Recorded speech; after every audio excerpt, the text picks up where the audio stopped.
Dober dan in dober večer, spoštovani gledalci. Moje ime je Iztok fucking Gartner in vi gledate Nov Faktor.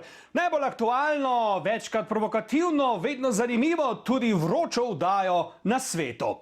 Ja, zdaj pa takole, ne? Danes sem se odločil obdelati eno večno aktualno temo, ki pa je še posebej zdaj, odkar smo bili tako ali drugače zaprti v karanteni, postala še bolj aktualna. Ne?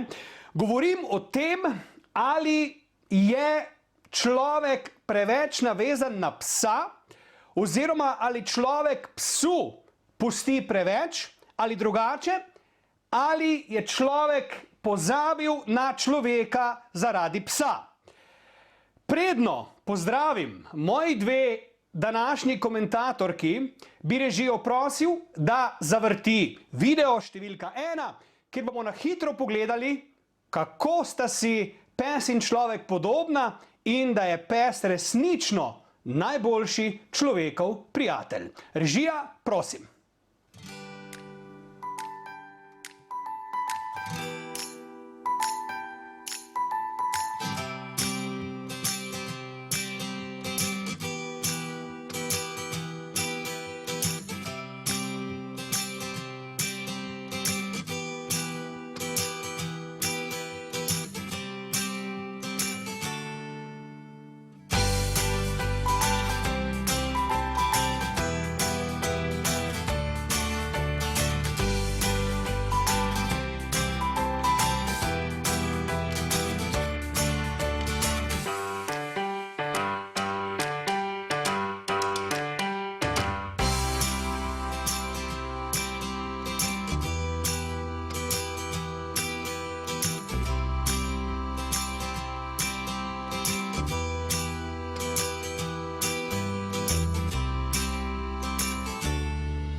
Spoštovani gledalci, moji dve nocojšnji komentatorki bosta.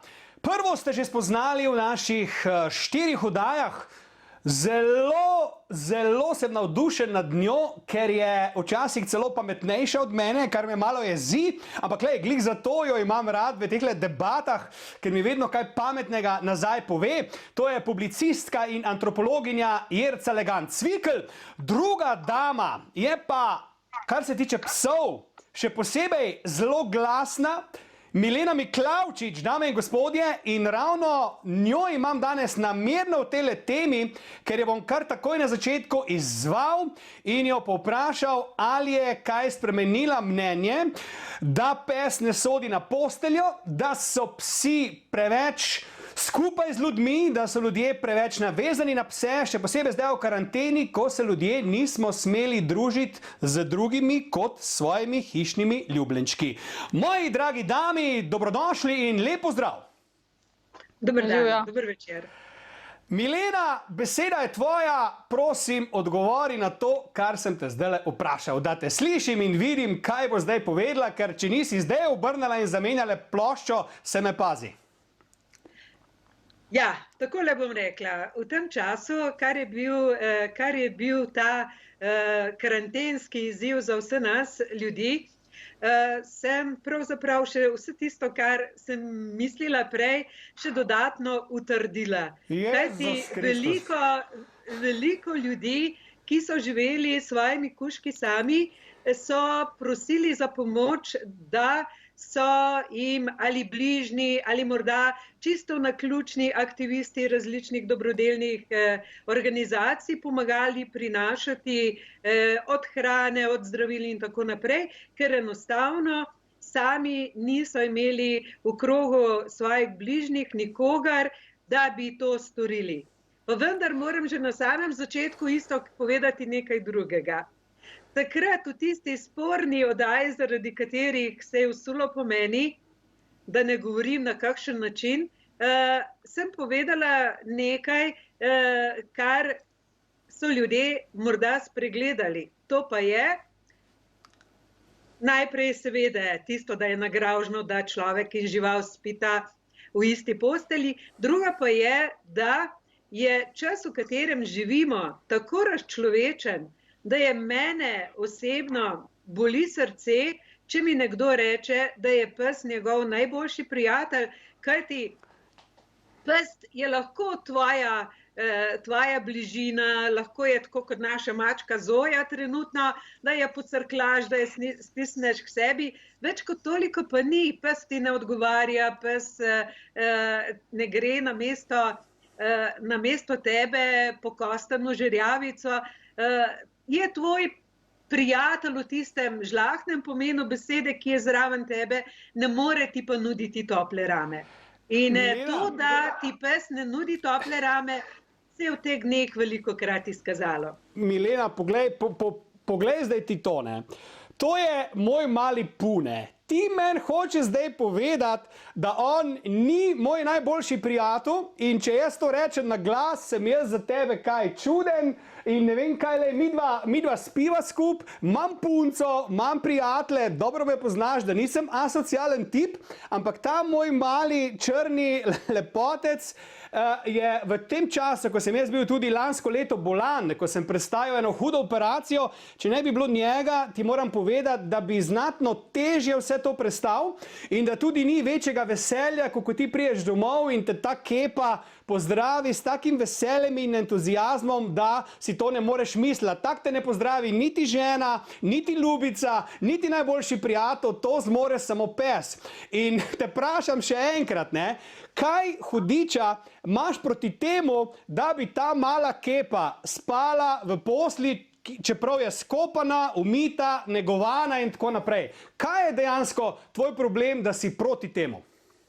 Le Iztok, če bi bil ti približno tako širok v svojih pogledih, kot upam, da sem jaz, bi pač moje stališče sprejel kot nekaj, kar je to stališče nekoga, s katerim se ti že kar nekaj časa, recimo, da dobro razumeš.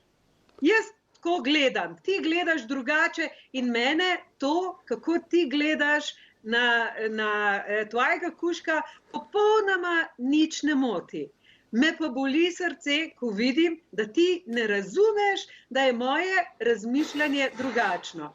To je tisto, to je, bom rekla, vir vsega zla v teh nasprotovanjih, ko želiš morda tudi ti vkalupiti mene, ki sem morda malo drugačna, po svojem kopitu. To pa verjemi, da ti ne bo uspelo, ker bom vztrajala še kar naprej.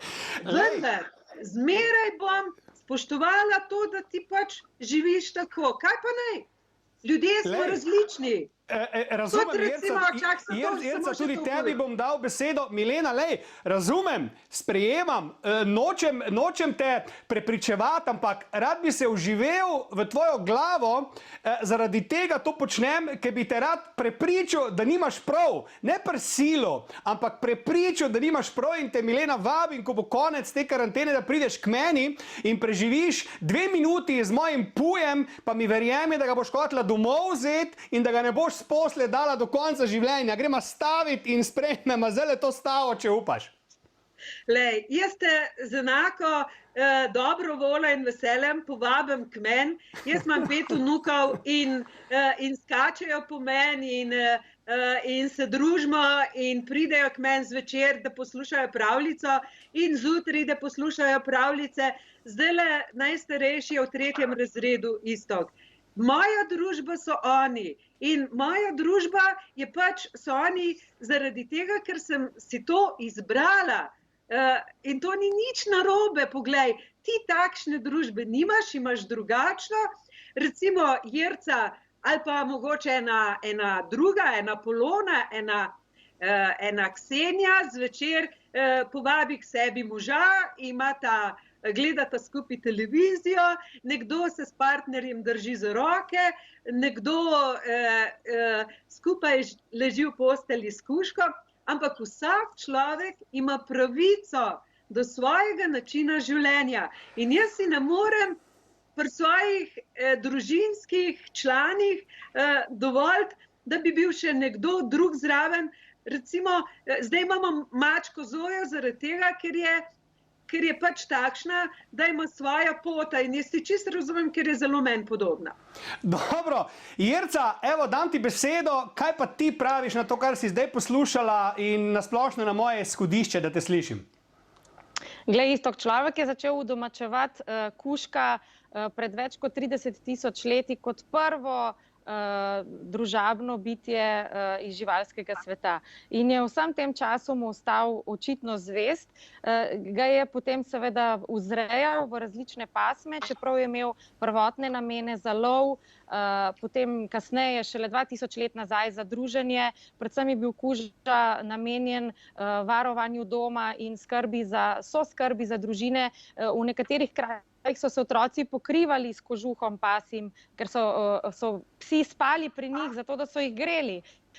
Danes je to drugače. Jaz tudi ne zagovarjam, da kuža spi v posteli, je pa še vedno tudi pri nas najboljši prijatelj. Kuža je lahko terapevtsko bitje, je lahko član družine, ki ni seveda enakopraven in enakovreden, ker je žival in ker vedno ostane na stopnji 7-letnega otroka, ampak se lahko zelo lepo integrira v družino in pri marsičemu odtehta mogoče kakšno slabo voljo, koga potegne na svež zrak, ko je slabo vreme. Skratka, kuža je sicer izgubil to svojo prvinsko ali pa primarno vlogo, ki jo je imel pred toliko tisočletji v praskupnostih, kjer so si pomagali z njimi, da so hodili z njimi na lov. Zato so tudi različne pasme, ki so bile temu namenjene, od recimo temu perzijskih hrtov, ki so bolje videli, do španjelov, ki so bolje vohali, pa do vseh teh, ki so jih Azijci vzredili, zato da so jim delali družbo.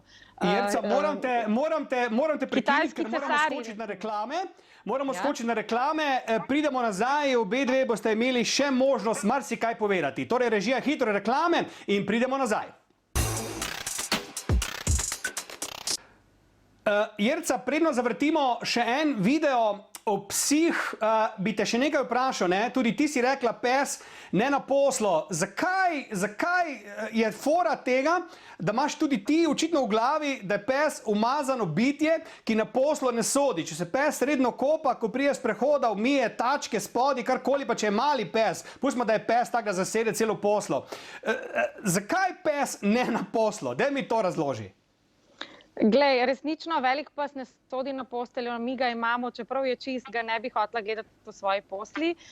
Kot drugo je pes žival, ki ima svoj prostor in je prav, da ga ima in da nam ne zaseda kavčev in se valja po nas.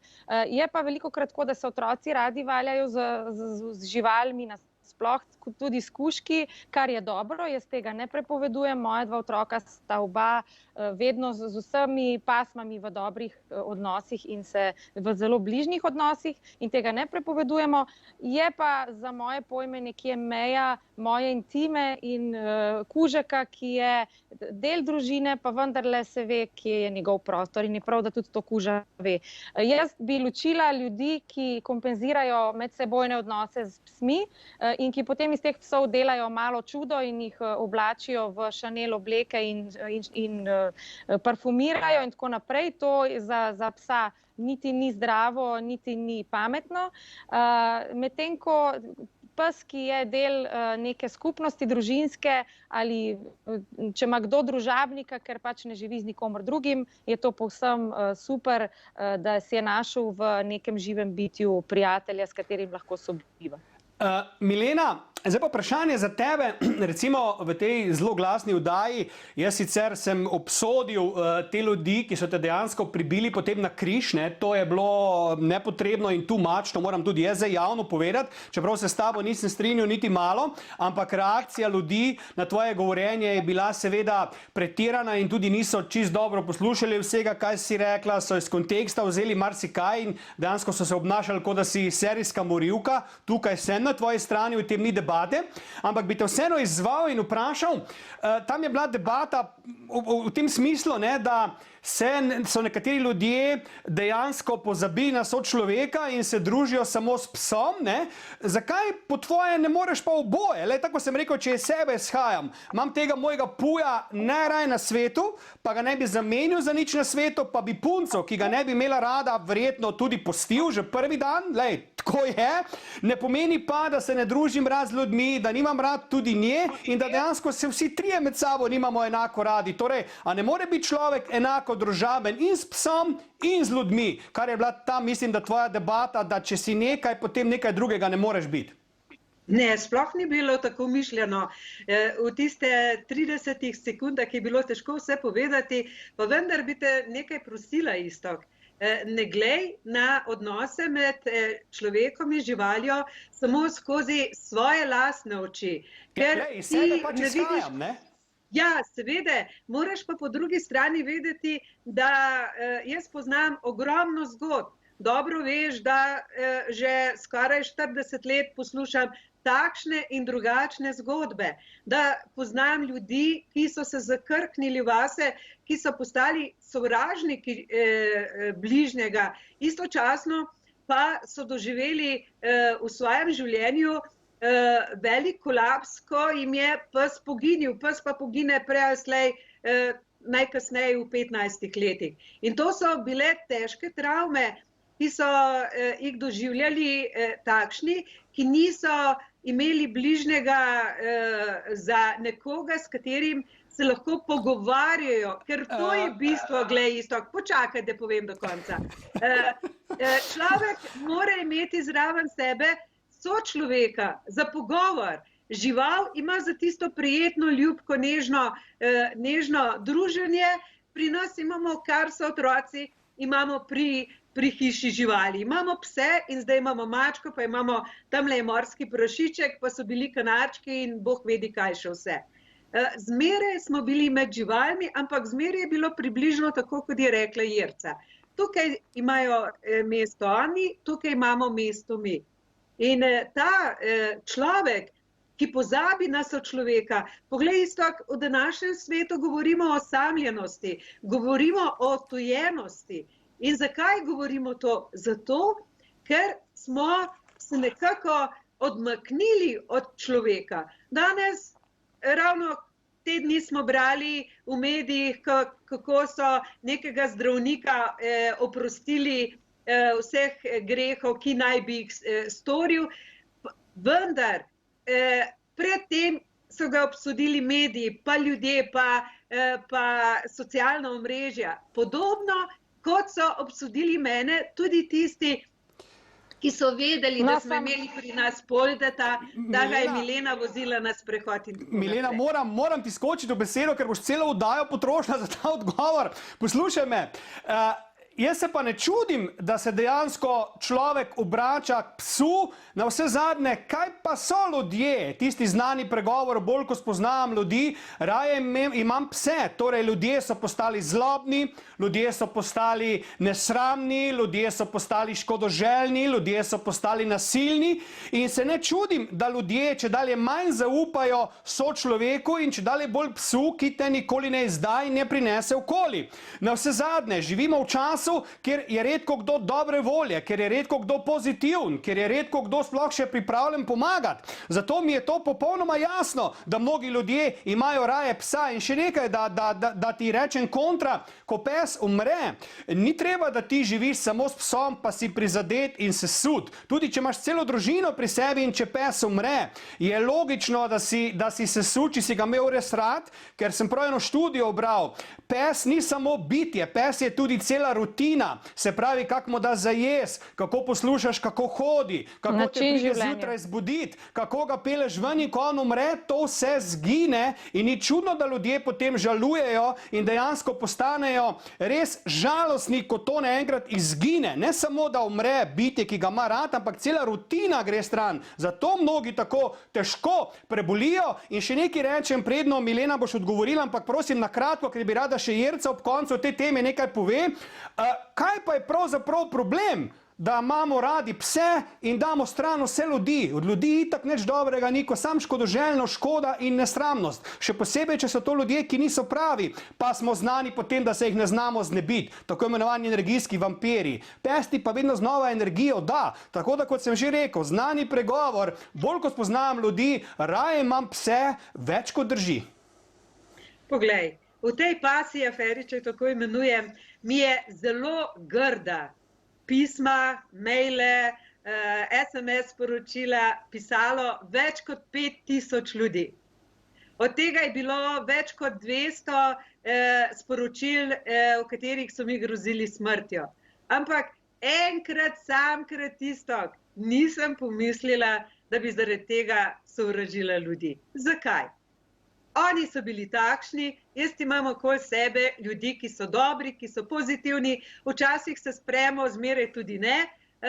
In zaradi, bom rekla, ene snežene kepe, jaz ne bom sedaj pričakovala, da se bo cel plaz zvalil s hriba name. Glih tako, kot zaradi enega psa, ki me je nekoč ugriznil, pa zaradi drugega, ki je ugriznil mojega pokojnega sina, jaz nisem imela vse tiste pse, ki so bili pri hiši, nič me in rada. Pač bili so drugačni. In za Poldeta, ki je bil naš mops na zadnji pes, mi je še danes hudo. Kaj ima to veze? Tako je. Jerca, ob koncu tele teme je beseda še tvoja. Izvoli. Ja, kužati res niso nekdo, ki bi jih obsojali za odtujevanje, nasilje, ksenofobijo in vse grdobije, ki si jih ljudje med seboj delajo. Kvečjemu nasprotno, so živa bitja in najstarejši človekov družabnik, ki marsikater konflikt verjetno prepreči ali premosti, predvsem pri otrocih, ki se lahko drugače vzgajajo v odnosu do narave in živali, če živijo s psmi ali s kakšnimi drugimi živalmi. V vsakem primeru pa je treba vedeti, da je pes še vedno žival, da ima svoj nagon, da je lahko tudi nevaren, čeprav mislimo, da ne, in da so njegovi vzgibi prvinski in povezani z naravo. Zato je prav, da ga kot takega jemljemo, hkrati pa, da nam še vedno dela družbo in da ostaja človekov družabnik, ne glede na to, kje smo, s kom smo, kako smo, da ga ne izključujemo iz svojega življenja, ampak da nam poskuša pomagati razreševati mogoče tudi te medsebojne odnose, ki so problem vrednot ljudi in človeštva in civilizacije. In ta karantena je še enkrat pokazala, da so kužki tisti, ki so bili, recimo temu, prvi družabniki tudi ljudem, ki so sicer precej osamljeni in sami. Hvala lepa, Jerca, hvala lepa, Milena. Tole temo bomo speljali do konca s ženim pasjim videom, kjer sem prav namerno zbral reakcije psov, ko pridejo ljudje domov, in kot vedno pravim, ženske pridejo pa grejo, psi pa ostanejo. Režija, prosim.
Silka.